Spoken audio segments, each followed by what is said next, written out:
Bonjour à toutes et à tous et bienvenue sur cette nouvelle vidéo dans laquelle je vais vous présenter un thème qui est important aux échecs, qui est le rock artificiel, quand on ne peut pas rocker directement, soit parce qu'on perdra du matériel, soit parce qu'on a déjà bougé ou la tour ou le roi.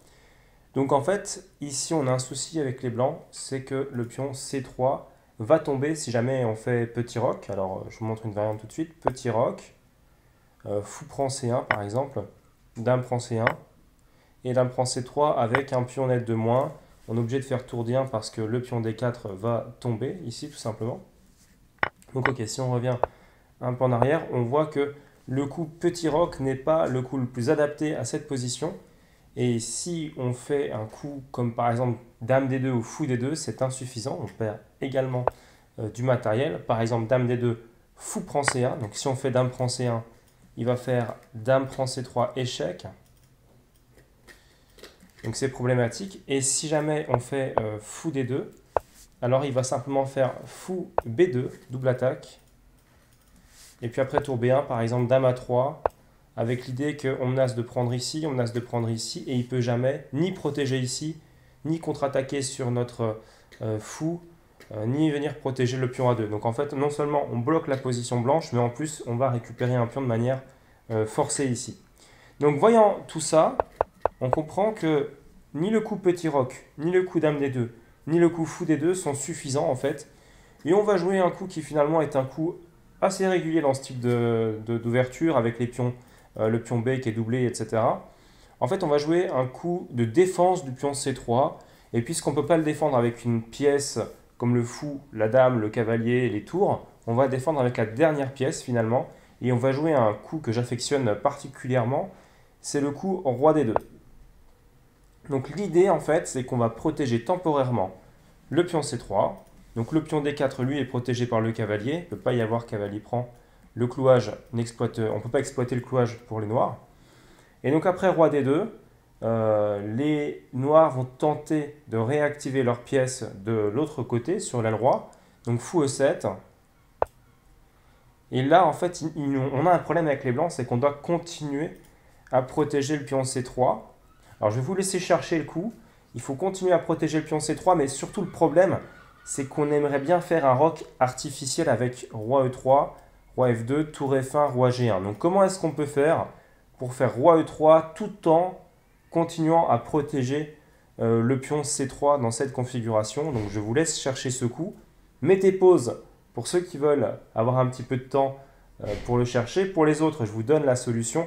Et la solution n'est autre que finalement une défense indirecte pour le moment, et puis la découverte du roi qui protégera le pion, avec donc le coup dame E1 qui prépare le coup roi E3, et quand le coup roi E3 sera joué, la dame protégera C3.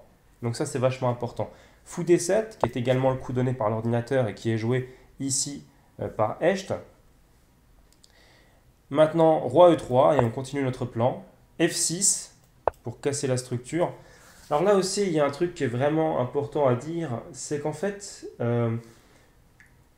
l'idée c'est qu'on doit attaquer la structure de pion par la base quand on le peut. On doit commencer par attaquer la base quand on le peut. Ici, ça paraît compliqué. Et si jamais bon, c'est trop compliqué ou qu'on ne peut pas, eh bien, il faut l'attaquer par la tête. Donc c'est pour ça qu'ici, on joue F6. Vous savez, souvent dans les variantes de françaises, variantes d'avance, on essaie d'abord d'attaquer le pion D4 et ensuite éventuellement on jouera F6. La plupart du temps, c'est dans cet ordre-là qu'il faut le jouer. Donc tour F1 prépare au roc artificiel. Et comme la colonne F peut s'ouvrir, et d'ailleurs va s'ouvrir dans cette partie, la tour pourra contester la colonne ouverte.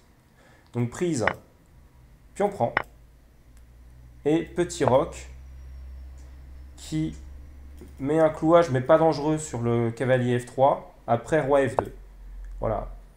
Et là, après roi F2, on ne craint pas G5, on pourra faire roi G1. Donc ici, fou E8, et ça c'est une manœuvre qui est très régulière, hein, fou E8. Hein.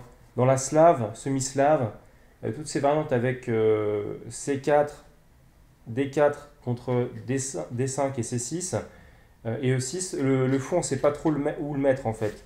Donc très souvent il va y avoir des manœuvres comme ça, tac tac, pour revenir sur H5. Quoi qu'il en soit ici, après roi G1, les blancs ont achevé leur développement, en tout cas ils ont pu faire leur rock artificiel un peu plus long que d'habitude, mais ils l'ont fait quand même. Et maintenant, l'idée, c'est qu'on va pouvoir donc jouer normalement cette partie sans craindre finalement de prendre une attaque qui gagne un pion, par exemple, tout de suite. Voilà, donc c'est la fin de ce thème-là, qui est le rock artificiel. Vous avez un exemple concret de comment le mettre en place.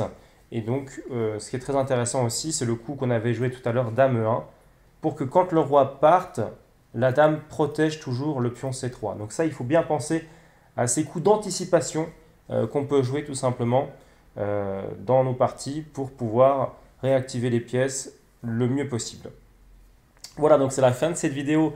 J'espère qu'elle vous a plu. Quant à moi, je vous dis à très bientôt pour de nouvelles vidéos et je vous souhaite de très rapides progrès et de très belles parties. Ciao, ciao!